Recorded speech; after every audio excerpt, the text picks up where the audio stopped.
If agua is a feminine noun, why do we then say el agua? And does that make it masculine?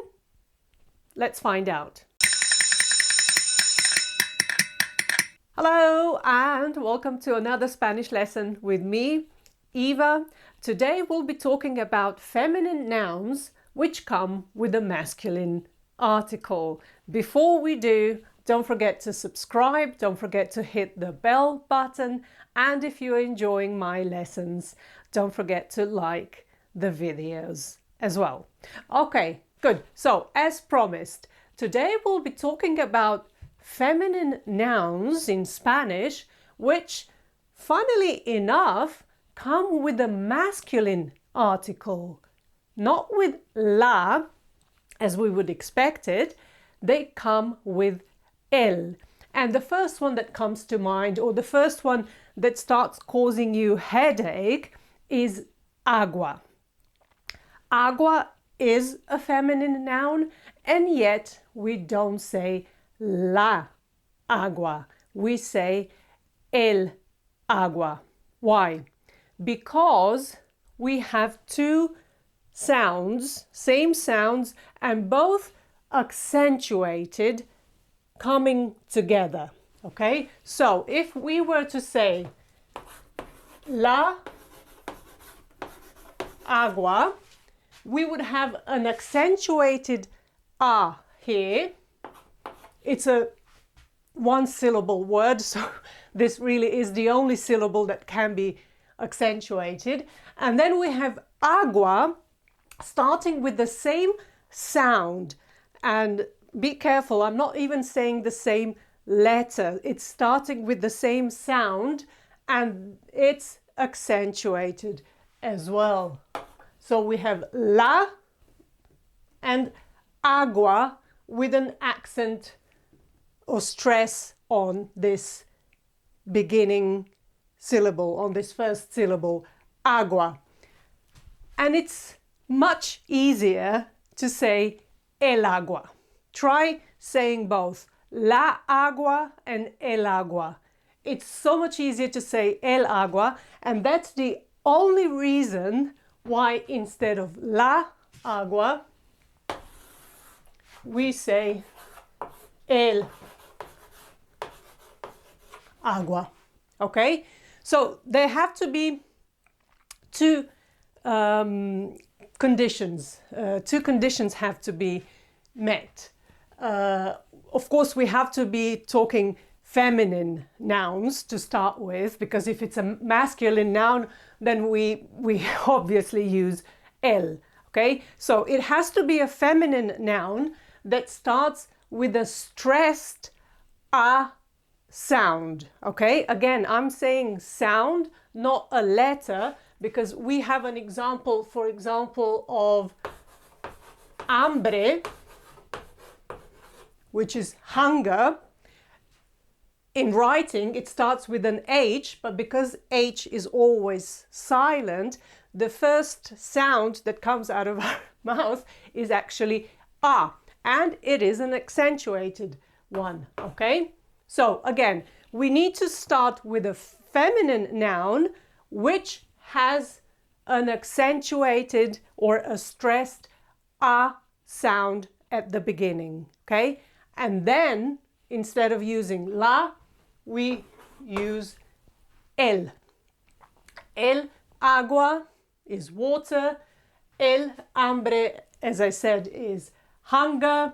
Then we might have weapon, sorry, weapon, or in plural arms as well. El arma. Another example is an eagle.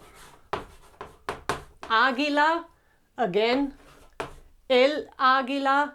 A classroom is aula, el aula. A soul is alma, el alma. A language or a spoken language is habla, el habla. Okay, So as you can see, not all of them start with an A in writing. We have hambre starting with an H and habla starting with an H, but because these H's are silent, we don't have a sound for these H's. The first sound is A, okay? So it needs to start with the stressed, accentuated A, not necessarily with tilde, okay? Here we have tilde, and maybe there might be some others that carry the tilde, but it doesn't need one. As long as this first syllable is the accentuated one, with or without tilde, the la becomes L, okay? Now, does that make these nouns masculine all of a sudden? No, it doesn't. They continue to be feminine nouns, even in a combination with el. So, for example, if we wanted to talk or describe water and say fresh water, okay, we would still say el agua fresca, ending with an A, meaning it has a feminine ending, okay? We don't say el agua fresco just because there's a masculine article here. No, agua, hambre, arma, águila, aula, alma, habla, and some others, they continue to be feminine nouns. So as soon as we start describing them, we will go back to using feminine endings when possible, okay? So el agua fresca, okay?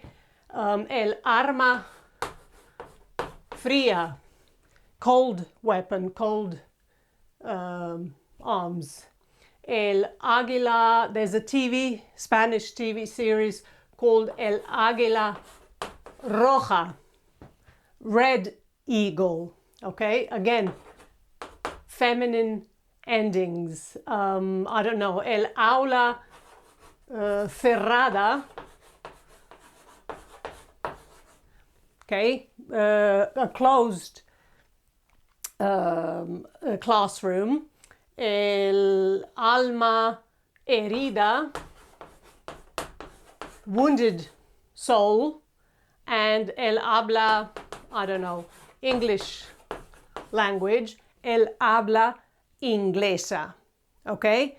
So, the only reason we change from la to el is to make the pronunciation easier, okay? So, that's the only reason for this masculine article in front of feminine nouns, okay? And as I said earlier, just by adding this masculine article, we are not changing these nouns into masculine nouns. They continue to be feminine, so any words describing these nouns will continue to be feminine as well, okay? To reflect the gender when possible. Some words don't change, but they, if they have a different ending for masculine and feminine nouns, then they will have the feminine ones here, okay?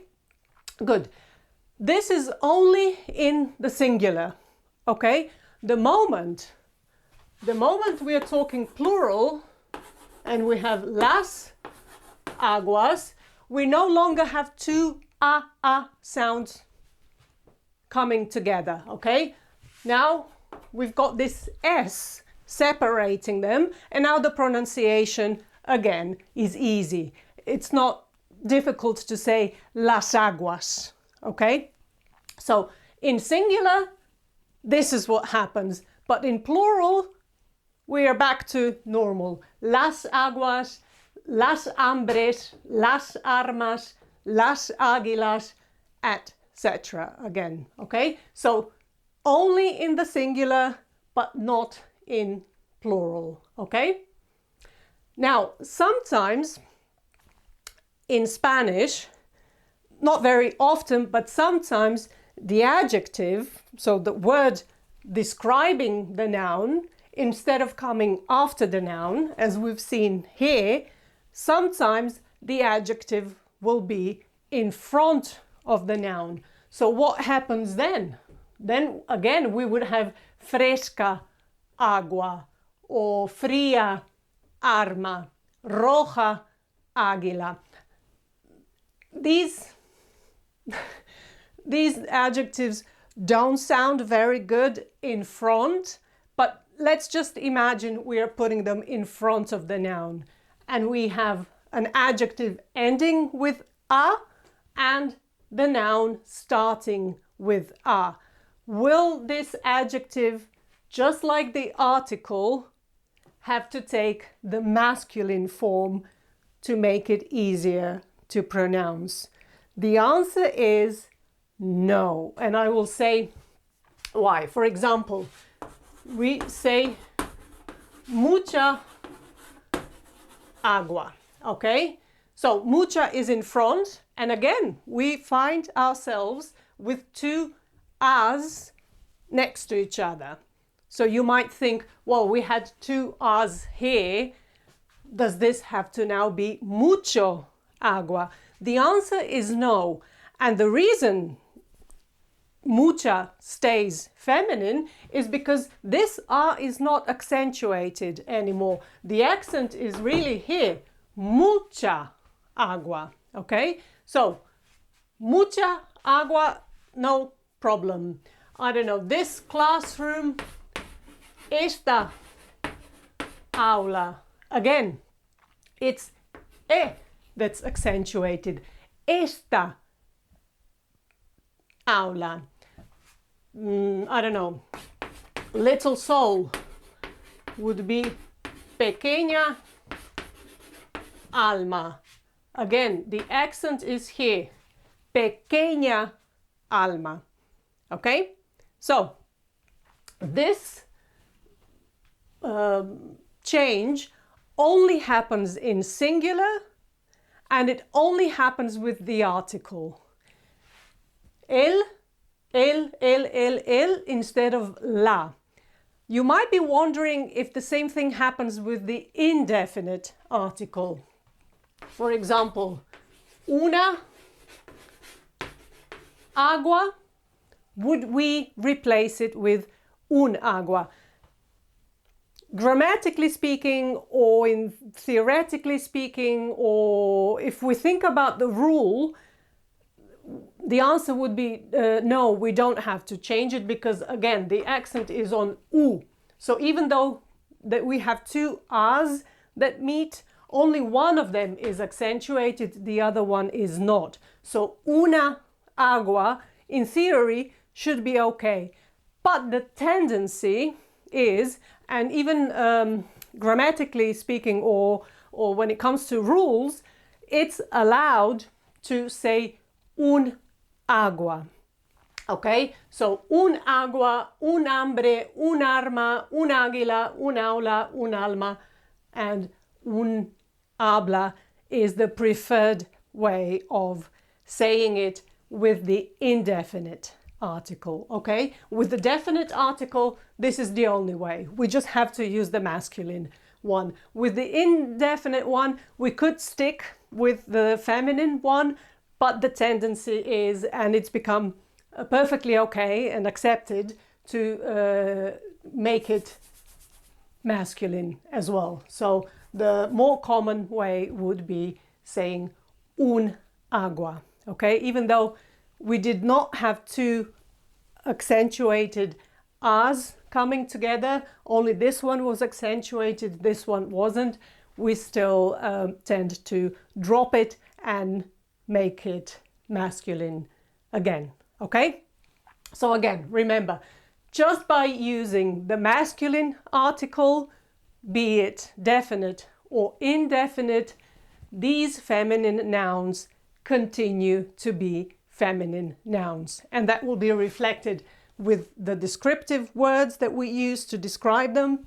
They will have the feminine ending. It will be obvious with the plural as well, las aguas, and even when the descriptive word or an adjective appears in front of these nouns and ends with an R, as long as this R is not accentuated, we simply use the feminine form of the adjective, okay? So the adjective stays feminine, whether it comes after the noun or in front of the noun, okay? Good. Okay, well, I hope I've answered your your doubts or your question why agua being a feminine noun, and some others as well, why being feminine nouns, they come with masculine articles. This is your answer. Don't worry too much about it, but at least when you come across these or some other examples, you won't be wondering what's wrong. You will know the reason for it. Okay, have a great day and I'll see you in the next lesson. Bye-bye.